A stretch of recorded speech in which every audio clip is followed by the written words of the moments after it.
pokok kepada Bang Matur ini kan undang-undang tuh sama dengan itu semua. Kalau statusnya Bang Matur di FB kemarin itu kan pikiran saya kan aneh tuh, aneh. Kok selevel dewan kok masih seperti ini jawaban suratnya dari sekretariat bukan sekretariat, dari Sekwan. Dari Sekwan. Ceritakan dong ada apa saja pengalaman Bang Matur setelah menjadi dewan itu terkait dengan urusan hal yang sudah sebetulnya dilakukan berpuluh-puluh tahun sebelumnya.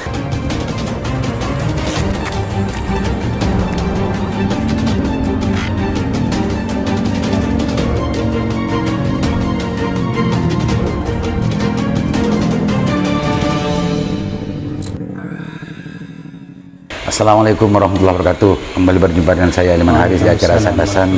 Pemirsa, kali ini saya ada di rumahnya Bapak anggota Dewan dari Madura, satu-satunya dari Partai Bulan Bintang. Sahabat saya, saudara saya, sejak dulu jadi aktivis sampai sekarang masih tetap. Beliau adalah Matur Husairi, anggota Komisi E DPRD Jawa Timur. Assalamualaikum Bapak Matur. Waalaikumsalam warahmatullahi. Bapak Matur, gimana anunya puasanya? Masih belum ada yang yang bolong ya? Alhamdulillah sejak kecil memang jarang bolong-bolong. Jarang bolong ya? Kan jarang. Bukan nggak tidak pernah tapi jarang gitu ya. Bisa. Nah, kalau sekarang itu Bang Matur kan kegiatannya, saya kemarin dapat informasi dari Majong, dari mana-mana, aleng-leng gitu. Itu tidak tidak mempengaruhi puasanya ya? Enggak lah, alhamdulillah. Kalau dulu kan hanya di rumah, sekarang kan calon jaga berseleber. Iya. Itu bisa menjadi apa namanya alasan untuk tidak berpuasa bagi orang-orang yang tidak mau berpuasa. Ya, tapi terlalu tidak beralasan bagi saya gitu ya, melakukan puasa yang 1 tahun sekali. Gitu. Apalagi kalau melihat orang tukang beca, orang yang sarfi maroma itu. Betul. Sampai ya. Wajib malu kita. Ini memang saya ajak untuk memalu, untuk merasa malu pemirsa dari awal. Karena ini urusan pertadaburan dan masalah tupoksi dan peran dari Bapak Matur. Pak Matur ini kan sudah lama tuh menjadi LSM dan macamnya sampai hari ini. Saya sempat membaca membaca statusnya Bang Matur di FB dan macamnya bahwa Bang Matur ini kayaknya oleh negara dalam konteks ini, oleh sekretaris Sekwan ya, Sekwan. Kayaknya diposisikan sama dengan LSM. Gimana ceritanya Bang Matur? Jadi gini, perjalanan panjang kita dulu di dunia aktivis ya, di lembaga swadaya masyarakat atau dikenal dengan NGO atau CSO gitu.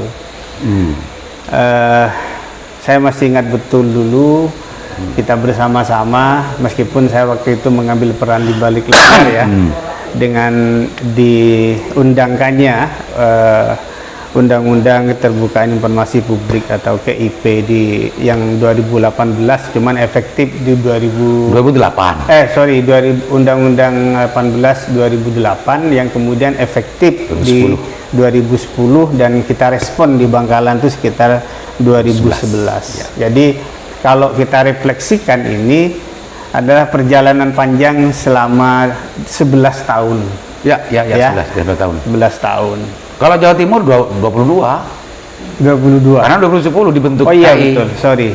Yang untuk Jawa Timur 20 lebih tahun. Ini kalau bicara reformasi birokrasi atau reformasi negara kita, semestinya ini kan sudah selesai tahapan itu ya. Tapi fakta yang kita hadapi, awal-awal dulu kita merespon undang-undang itu dengan pusaka Jatim. Kita coba untuk menguji itu ke birokrasi ya istilahnya.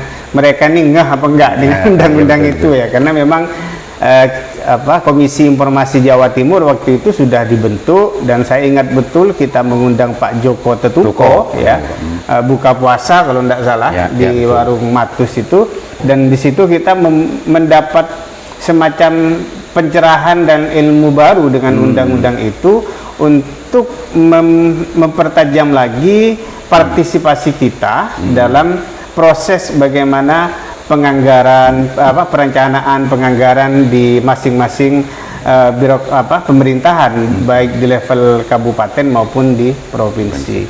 Nah, ini panjang betul prosesnya. Saya tahu betul bagaimana dulu ketakutan para birokrasi sekelas kepala dinas, bahkan mungkin ngobrol-ngobrol saya gitu ya. Iya kan, bahkan mungkin sekdanya ya, karena sebagai ujung tombaknya birokrasi, katakanlah kalau di kabupaten ya bupatinya birokrasi itu kan sekda.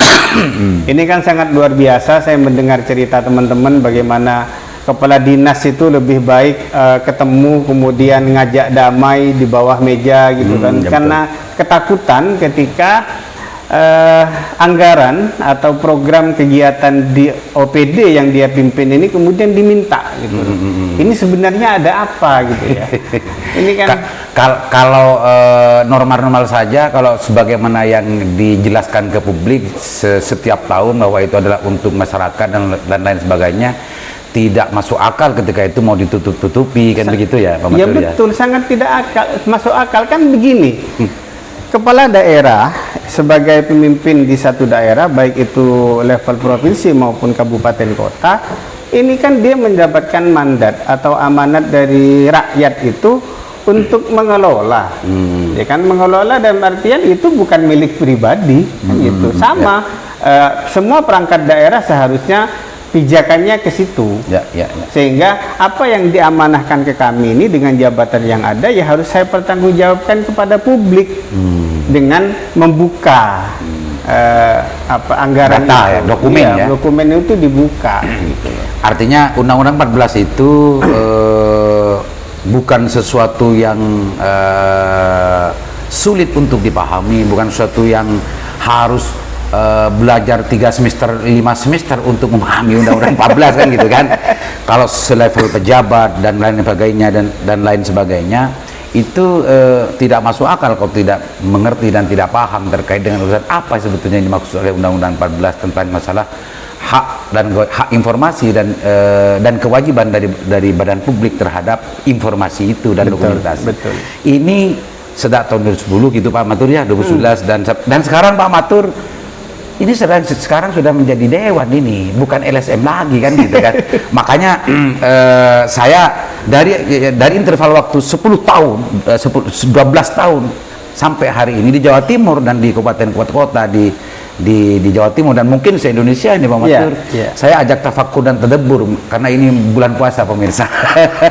Karena kalau cerita dari pengalaman saya juga pengalaman Matur dengan Jaka Jatimnya, sudah sengketa di KI sampai ke banding, ke petun, sampai ke kasasi dan lain sebagainya. Artinya ini bukan ahistoris gitu ya, bukan suatu yang ahistoris, baik secara klausul per klausul dan baik juga secara kewajiban dan hak dan kewajiban dari masing-masing pihak. Ini kan gini Bang Matur. Hasil tafakur dan tadabburnya Bang Matur. Sekarang kan Bang Matur ini mempunyai tugas tuh sebagai anggota dewan, punya tugas, punya peran dan macam, dan itu yang mewajibkan dan memberikan tugas pokok kepada Bang Matur kan undang-undang tuh sama dengan itu semua. Kalau statusnya Bang Matur di FB kemarin itu kan pikiran saya kan aneh tuh, aneh. Kok selevel dewan kok masih seperti ini jawaban suratnya dari sekretariat bukan sekretariat, dari Sekwan. Ceritakan dong ada apa saja pengalaman Bang Matur setelah menjadi dewan itu terkait dengan urusan hal yang sudah sebetulnya dilakukan berpuluh-puluh tahun sebelumnya. Saya ingin merunut begini yang Mas Aliman tadi sampaikan. Ini bukan sesuatu yang tidak diketahui.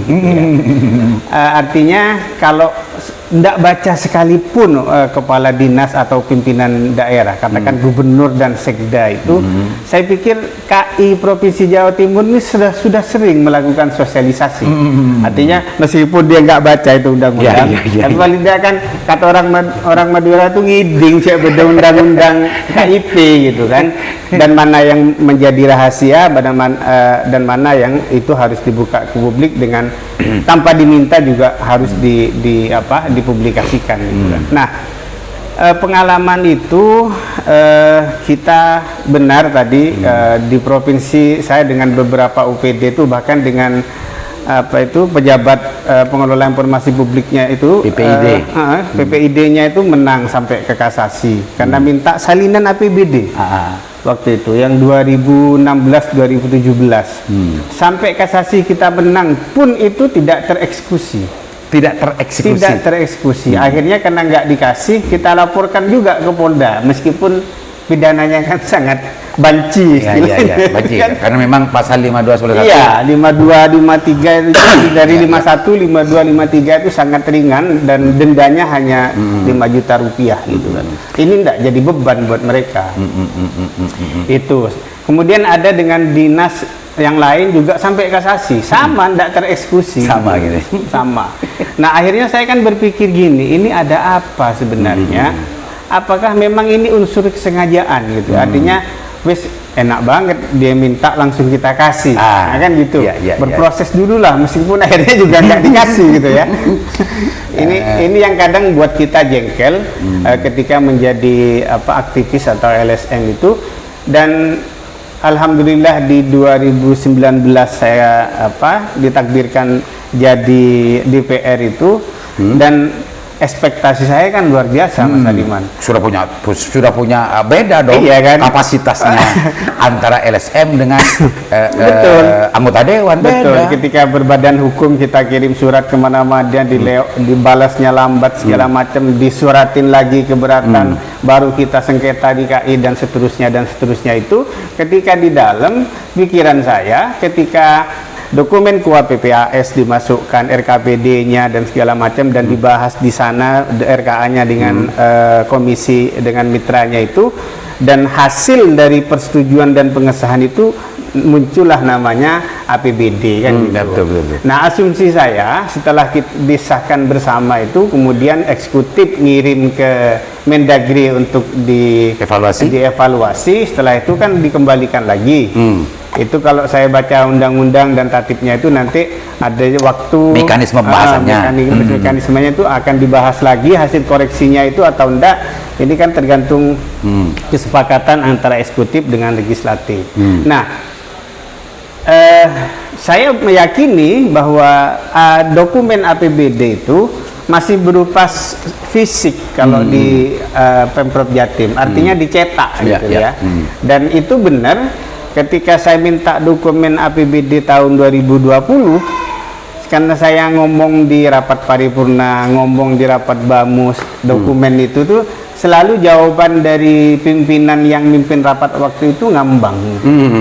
Ngambang artinya nanti kita kasih di praksi masing-masing gitu kan. Ditunggu juga nggak ada gitu kan. Akhirnya saya kesel, saya datangin ini pimpinan. Saya ajak ngomong, Pak, ini gimana kok dokumen ini tidak dibagikan, minimal ke praksi lah, biar kami fotokopi sendiri kan gitu. Jadi waktu itu saya ingat betul alasannya itu, bahwa DPR ini tidak boleh menyoroti satuan angka menurut Undang-Undang MD3. Gimana? Tidak boleh menyorot satuan angka, kan gitu. Kemudian saya adu argumen, saya ikutin aja alurnya. Kemudian ada muncul kalimat, jangan Mas, nanti ini disalahgunakan. Loh, saya kaget, masa sekelas saya anggota DPR yang memang tupoksinya itu mengawasi pelaksanaan APBD dan Perda, ya, kok ini menyalahgunakan? Berarti saya ini tugasnya ada yang salah ini kan gitu. Coba gini waktu itu. Jawaban dari pimpinan itu kita tafakur ya. Kita tafakur. Kok bisa ya muncul kalimat dan ungkapan yang mengatakan bahwa jangan Mas, dokumen ini nggak bisa untuk dikasih, takut disalahgunakan. Itu kalimat yang saya tangkap barusan, bahwa itu mungkin aslinya nggak begitu, cuma seperti itu maunya. Kok bisa ya semacam itu ya, kalau itu dikaitkan dengan tupoksi dan peran dari anggota dewan. Bukan Bang Matur dulu ini kan? Bukan. Sekarang ini Bang Matur kapasitasnya sebagai anggota dewan. Iya. Kok bisa sekelas pimpinan mengatakan begitu ketika meminta dokumen APBD? Nah, saya diposisikan seperti LSM mungkin. Enggak. Ini kan penting untuk kita tafakur lebih jauh lagi, Bang Matur. Iya. Ini kan bukan orang kaleng-kaleng yang mengatakan begitu. Bukan orang yang tidak mengerti terhadap Ketua DPR, Pak. Lah iya kan. Bukan orang kaleng-kaleng. Kenapa kok bisa bilang begitu? Karena asumsi umum bahwa dewan itu adalah bertugas untuk mengawasi budgeting dan controlling dan macamnya. Sementara dan alat dan sarana untuk melakukan controlling dan pengawasan itu adalah APBD. Kan gitu Bang Matur? Betul. Itu logika sederhananya. Kok bisa ya semacam itu? Jangan-jangan ada sesuatu yang tak diketahui oleh Bang Matur. Karena keawaman saya untuk mentadaburi itu gitu. Apa sebenarnya gitu loh. Sampai detik ini saya nggak menemukan alasan itu. Alasan yang masuk akal bagi saya. Oh, ini nggak dikasihkan oleh pimpinan. Kenapa? Karena ini, karena itu. Iya, nggak ada. Nggak ada kecurigaan sedikit Bang Matur. Ya kalau kecurigaan saya begini, ini panjang kalau kita runut ini. Tapi intinya nggak masuk akal lah gitu nggak kan? masuk akal. Nggak jadi terabur saya nanti kalau cerita itu gitu ya. Tapi sampai detik ini nggak ada. Alasannya apa gitu? Karena ini sesuatu yang aneh, artinya tidak biasa juga. Karena semasa Pak Dekarwo dulu, menurut teman-teman nggak kayak gini. Oh, dikasih. Dokumen APBD itu minimal tiap fraksi dapat. Kemudian setiap ada LHPBPK itu fraksi juga setiap fraksi sudah dapat. Sekarang nggak ada sama sekali. Nggak ada sama sekali. Hanya satu yang dipegang di pimpinan. Jadi gini Mas Aliman, saya masuk ke ruangannya itu akhirnya punya debat, akhirnya kan ke pojok nih, nggak bisa. Saya matikan semua argumennya itu dengan undang-undang KIP itu. Akhirnya gini aja Mas katanya, sampean bisa buka di sini saja, dipelajarin, tapi nggak bisa dibawa keluar. Akhirnya lemari itu dibuka. Ada itu tumpukannya beberapa jilid gitu kan. Masih diikat itu. Masih diikat. Nah, ini yang bagi saya ada apa ya, kok sedemikian rupa gitu. Kalau di hulunya ketika pimpinan dan anggota dewan tidak dikasih alat dan sarana untuk melakukan kontrol sebagaimana tugas pokok ini kan sudah tidak masuk akal nih, tidak logis dan tidak ada alasan pembenaran bagi logika normal. Nggak ada. Kan nggak ada Bang Matur. Ini pasti ada sesuatu yang menyebabkan kenapa mereka semua itu justru bersikukuh untuk tidak memberikan dokumen itu, dan tidak masuk akal kedua kalinya kalau tidak ada alasan lagi Bang Matur. Karena pikiran orang normal tidak perlu untuk S1, SMA saja ya. SMA saja logikanya kalau bicara masalah tupoksi dan peran pokok fungsi dari anggota dewan untuk melakukan pengawasan macam sarannya hanya itu. Sarannya adalah dokumen APBD. Bagaimana anggota dewan itu bisa melakukan pengawasan terhadap kinerja dan realisasi dari kebijakan APBD yang ada dalam dokumen APBD itu untuk diawasi? Kan tidak bisa kan? Nggak nyambung. Ini keanehan pertama Bang Matur gitu ya. Keanehan pertama. Yang kedua, husnudzon saya, mereka semua adalah orang-orang pintar. Husnudzon kita semua bahwa mereka adalah orang-orang terpilih, dan tidak mungkin mereka tidak ngerti tentang masalah dasar dari tupoksi masing-masing. Kalau kita anggap mereka nggak ngerti, kita merendahkan mereka. Iya, makanya Bang Matur nggak boleh gitu kan. Tapi apa kemudian sebutannya itu nggak kita. Pemirsa, simpulkan sendiri itu semua ini adalah cerita langsung dari Bang Matur, anggota dewan, dan ini testimoni, bisa dikatakan testimoni, dan ini adalah sebuah tadabbur, dan ini kenyataannya bahwa menjadi wajar bagi logika publik ketika banyak pelaksanaan kebijakan-kebijakan daerah yang tidak tepat sasaran atau tidak apa-apa atau tidak sebagaimana ekspektasi publik, tidak ada pembenaran, tidak ada pelurusan dari dewan, karena memang dewan tidak mempunyai sarana untuk bagaimana menututi, melihat, memperhatikan, menyimak dan mengawasi seluruh kebijakan yang ada dalam dokumen APBD itu untuk diawasi. Betul. Gitu, betul ya. Nah, jadi maklumlah kalau begitu publik. Maklum terhadap mandulnya dewan maksudnya. Iya, kamu begitu. Dalam konteks pemahaman semacam ini kan bisa dengan fakta yang ada. Kan ngawur nanti Bang Matur ngomongnya kalau nggak punya data. Nah, Gitu. makanya Mas Aliman, saya untuk menjawab keraguan publik ini DPR mandul semua nggak kerja gitu kan. Kalau saya cerita saya ngadep ke ketua DPR, ngomong ke pimpinan yang lain secara lisan kan orang nggak tahu. Iya. Saya buktikan itu kemudian dengan dikirim surat. Biar publik nanti kan bohong itu gitu kan. Oh, kirim surat juga ya? Saya kirim surat. Nah, nanti suratnya juga bisa ditayangkan di Ada. sini ya. Jadi di tahun 2020 untuk APBD 2020 itu saya minta pakai surat keberatan karena nggak direspon ya. Pertama saya suratin Itu pendekatan LSM ya. LSM akhirnya. Iya. Nah setelah surat keberatan itu saya layangkan 1 minggu atau 4 hari lah. Itu ada surat pertama yang kopnya kop Sekwan. Jadi saya baca pengakuan Sekwan itu kami tidak memiliki dokumen itu. Dokumen yang diminta. Dokumen yang diminta. Sudah, yaudah saya terima. Selang 3 hari saya dapat lagi surat Dari pimpinan. dari kop yang sama punyanya Sekwan gitu ya. Saya baca isinya. Kami hanya memperoleh 1 eksemplar dari gubernur, dari eksekutif gitu ya. Anda disarankan mengajukan permohonan ke gubernur. Ke gubernur. Iya, jadi saya harus minta ke gubernur gitu. Saya tanya ke Sekwan, Pak Sekwan, ini kok jenengan balas surat saya 2 kali, saya bilang. Kopnya ini ke Sekwan semua. Yang pertama dari saya, Pak. Ya. Yang kedua itu disposisi pimpinan. Oh gitu. Iya, wong dewan itu memang antara Sekwan dan pimpinan itu, kalau pimpinan itu ya politisi isinya, kalau Sekwan itu birokrasi kan gitu kan. Pak Matur, ini kan juga kalau mau ditafakuri lagi, dibikin lebih dalam lagi kan, menjadi suatu keanehan juga Pak Matur. Kenapa kok selevel dewan lagi, kembali ke logika tadi itu, kok masih disuruh minta kepada gubernur? Lah, untung nggak saya lakukan. Kalau saya lakukan saya kan diketawain gubernur, Bos. Iya, kalau gubernur kalau publik mengetahui bisa saja diketahui, tapi itu kan jawaban resmi Bang Matur.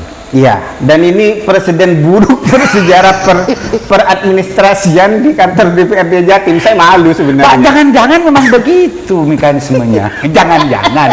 Artinya ini tafakur lagi Bang Matur. Birokrasi itu bekerja kan atas dasar aturan administrasi yang diatur. Iya. Jangan-jangan itu memang tanpa sepotongan Bang Matur, mekanisme untuk menjawab dan juga melayani persoalan semacam ini memang seperti itu. Jangan-jangan semacam itu yang Pak Matur tidak tahu. Ya, saya nggak baca SOP-nya gitu ya. Atau jangan mereka ngarang sendiri. Kalau lah Pak Matur ya. Tapi ini kan aneh Bang Matur. Aneh. Cuman saya begini, merasa salah saya kalau tidak melakukan ini. Sampai surat yang untuk APBD 2022 saya buat lagi dan minta lagi dibalas.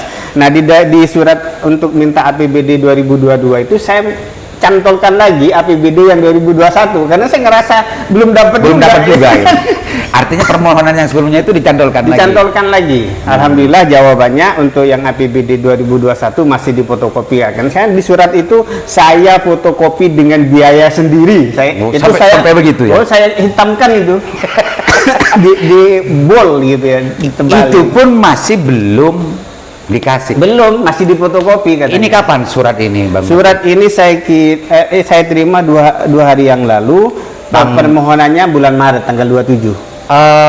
Ini bulan keempat. Iya. Pelaksanaan APBD tahun 2022. Belum ada di kantor DPRD dokumennya. ini makanya pemirsa saya ajak tadabur, ajak tafakur ya kan. Ini sebuah cerita yang disimpulkan sendiri, biar saya nanti menggali dari cerita pengalaman Bang Matur. Ini tidak mengada-ngada, ini testimoni pemirsa, dan pemirsa simpulkan sendiri. Seperti itulah sebetulnya potret dari birokrasi kita, khususnya yang ada di DPRD Jawa Timur. Dan insya Allah tidak jauh berbeda dengan birokrasi yang lain, dinas-dinas yang lain terkait dengan urusan dokumen APBD gitu, ya. Pak Matur ya. Tadabur saya ini dua. Gimana? Satu, ini kenapa gitu ya? Apa yang alasan yang logis ke kita ini tidak dikasih? Yang kedua, tadabur saya ini bersalah ini. saya digaji oleh negara dengan segala tunjangan ini itu untuk ngomong, untuk mengkritisi, untuk ngontrol, termasuk budgeting itu, tapi saya nggak bisa melakukan tanpa pisaunya ini. Bang Mantur, karena memang sebelumnya mungkin saya sempat ingat dulu entah sekarang benar atau masih berlanjut atau tidak. Dulu itu di Jawa Timur itu tidak dikenal adanya fraksi-fraksi, yang ada adalah faksi. Faksi Jawa Timur. Faksi Jawa Timur. Tapi di rapat paripurna saya menyatakan saya siap tidak bergabung di faksi Jawa Timur. Gitu ya. mungkin alasan itu yang dipakai oleh semua pihak yang menjawab terhadap apa yang dilakukan oleh Bang Matur. Akhirnya, mungkin itu, meskipun itu tidak diterima kan begitu kan. Akhirnya kan begini ya, posisinya itu 119 di sana, saya sendirian. Tapi ini kan lucu, Mirza. Lucu dan jangan ketawa. Karena ini tafakur dan tadabbur ya. Lucu dan jangan ketawa, nggak perlu diketawain karena ini nyata. Selevel pimpinan dewan, selevel sekwan gitu ya. Kalau menjadi pimpinan dewan dan sekwan itu sebetulnya jenjangnya orang-orang pilihan kan, orang-orang pilihan. Dan dosa rasanya ketika masyarakat dan saya secara pribadi menganggap underestimate terhadap mereka, tidak mengerti terhadap pokok dan fungsi, tidak mengerti terhadap aturan ini. Nggak pantas saya menggurui mereka gitu. Pantas. Tapi ini nyata. Tapi ini nyata dan alasannya semacam itu. Alasannya pun bagi orang-orang yang aktif di urusan ke LSM-an dan lain-lain sebagainya yang sempat membaca Undang-Undang 14 itu juga tidak logis dan tidak masuk akal. Karena kalau kepada Bang Matur, ini apalagi kepada Matur sebagai anggota dewan, kepada saya saja sebagai masyarakat dan warga negara, karena di dalam klausulnya adalah warga negara, mestinya badan publik itu mempunyai kewajiban untuk mempermudah bagi setiap warga negara untuk mengakses, mendapatkan dokumen dan apapun yang dilakukan oleh negara dalam konteks ini didokumentasi oleh badan publik untuk diakses oleh setiap orang. Apalagi sekarang kan zamannya digital. Waduh. Tidak perlu manual seperti ini sebetulnya. Dan ini nyata. Asal tahu saja, urusan permohonan informasi publik saya ke OPD di Jawa Timur itu sampai detik ini masih proses persidangan. Masih ada sisa. Gini, ini kalau terkaitkan dengan itu kan Matur. Tapi ketika ini juga diserasikan, dicun-inkan dengan semangat politiknya Bu Gubernur, cetarnya itu dengan ya. cetarnya, ini nggak masuk akal lagi. Nyambung banget gitu kan. Cetar itu kan tepat, apa namanya Batur? Cetar, cepat, eksploratif, ada transparan, responsif. Iya, pokoknya urusan sip lah. Lah, kalau ini digabungkan dengan RPJMD Jawa Timur yang dinaungi dengan salah satu cetarnya ini dalam konteks yang kita bahas ini gak nyambung lagi, Matur. Sangat tidak nyambung. Jangan-jangan negara ini dijalankan dengan keseolah-olahan, Bang. Kepura-puraan ini, kepura-puraan termasuk 74 penghargaannya itu. Apa tuh 74 penghargaannya, Matur? Semua penghargaan diborong di tahun 2021. Ada 2 penghargaan tingkat internasional, Bos. Wow. Tata kelola pemerintahan yang baik, transparan segala macam. Wih, keren pokoknya. Tapi kenyataannya seperti ini. Ya itu gitu. Artinya tidak salah ketika publik atau sebagian orang menganggap bahwa semua itu adalah seolah-olah. Kalau melihat ceritanya Bang Matur. Iya. Karena saya belum punya kesempatan untuk bicara dengan Bu Gubernur. Kalau saya punya kesempatan bicara dengan Bu Gubernur, ini pasti ada keseimbangan. Perlu diagendakan, jangan nggak sepihak. Jadi Mas Aliman nanti ke pimpinan dewan atau ke ketua dan juga ke bagian eksekutif. Nah ini klop. Kalau ke ketua saya sempat mencoba, tapi setelah mau eksekusi gitu Pak Ketua waktu itu tidak responnya lambat gitu ya. Dan yang saya ingat tidak merespon ketika saya ajak sandasan, entah masalah apa dulu itu kurang tahu saya. Tapi kalau yang ke Bu Gubernur memang belum punya akses saya Bang Matur. Oh, nah ini media nggak punya akses ini repot. Sempat sih dulu sama teman kiai saya itu untuk bagaimana, cuma itu tidak ada tindak lanjut. Saya sebetulnya kepingin sekali bicara sama Bu Gubernur. Bu Gubernur adalah senior saya, dan saya yakin kalau Ibu Gubernur yang sepanjang yang saya ketahui, yang sepanjang yang saya pahami, beliau itu adalah kader NU dan kader PMI dan kader muslimat yang unggul. Dan ceritanya Bang Matur ini tidak klop dengan informasi yang saya dapatkan tentang masalah diri gubernur. Ya, mudah-mudahan bisa kita ajak tadabbur lagi. Ya. Gitu ya. Mudah-mudahan kapan-kapan saya punya kesempatan untuk ketemu Bunda gubernurku, seniorku. Saya ingin sekali Bunda, biar ceritanya Bang Matur ini tidak betul, gitu ya. betul.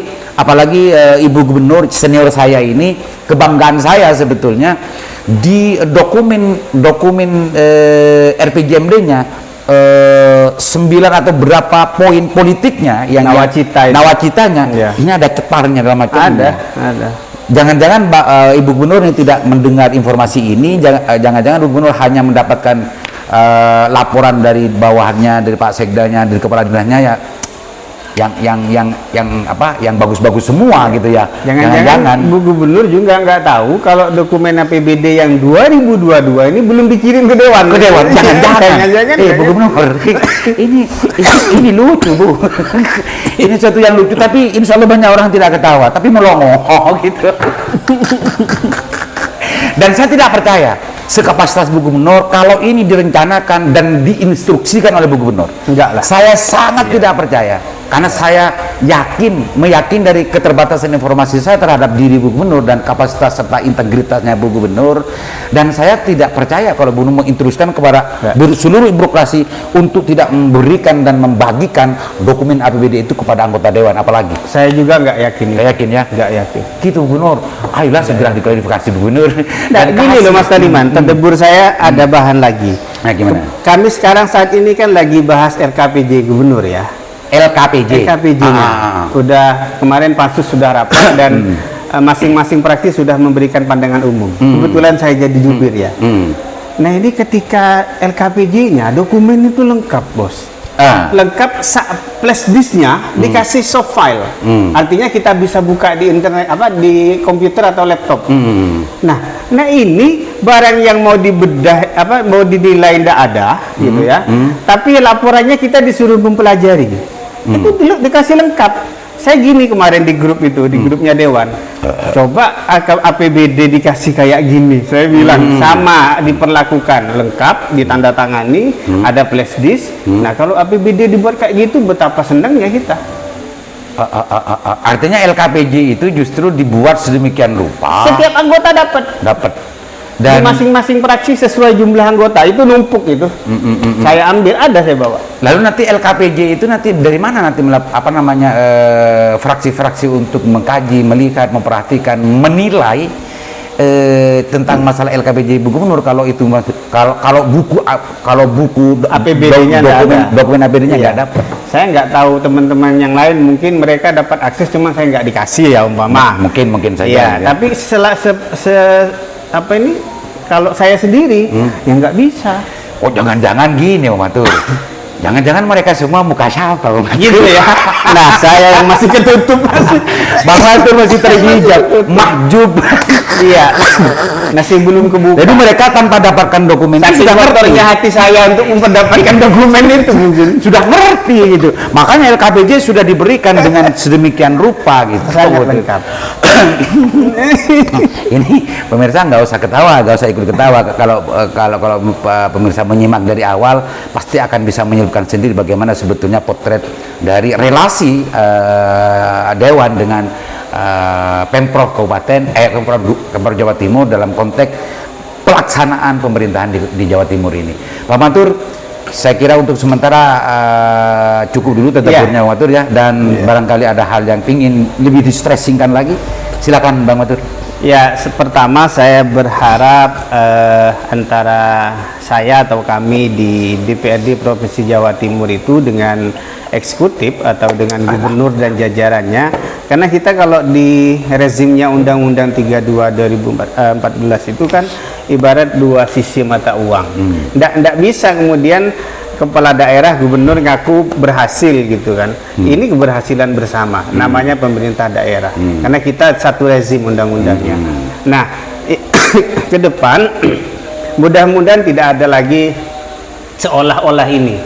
Keseolah-olahan ini ya. Kepura-puraan ini kita tampil gagah di media atau buat apa itu player ya istilahnya, itu menyampaikan dengan kutipan-kutipan atau apa istilahnya dalam quote ya, yang sangat manis, dramatis, tapi ternyata prakteknya bisa dinilai oleh masyarakat. Harapan saya ini ayo dibenahin, karena pemerintahan ini 2 tahun berjalan kurang lebih ya, karena nanti di 2023 di bulan Oktober kalau tidak salah atau bulan berapa kepemimpinan gubernur ini akan berakhir.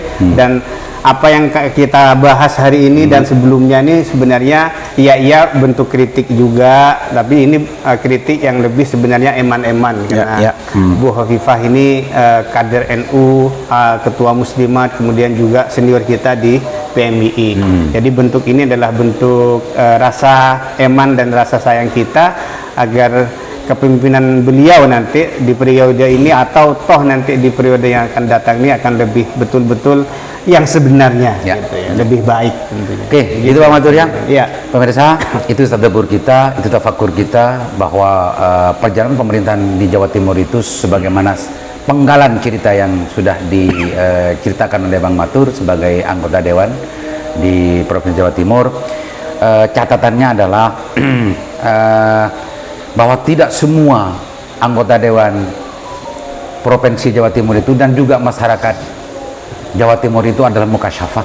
Jadi dokumen-dokumen yang menjadi sarana kebijakan, yang menjadi dokumen kebijakan dari Bu Gubernur dan Pemprov Jatim, kalau memang di situ penting untuk mendapat pengawasan, penting mendapatkan masukan, penting untuk partisipasi publik, maka dokumen itu menjadi penting menurut saya untuk dipermudah aksesnya, khususnya kepada anggota dewan dan juga pada masyarakat secara umum. Apalagi Bu Gubernur kita adalah gubernur yang mengusung tentang salah satunya adalah cetar, dan betul-betul cetarlah agar kepemimpinan gubernur betul cetar selanjutnya.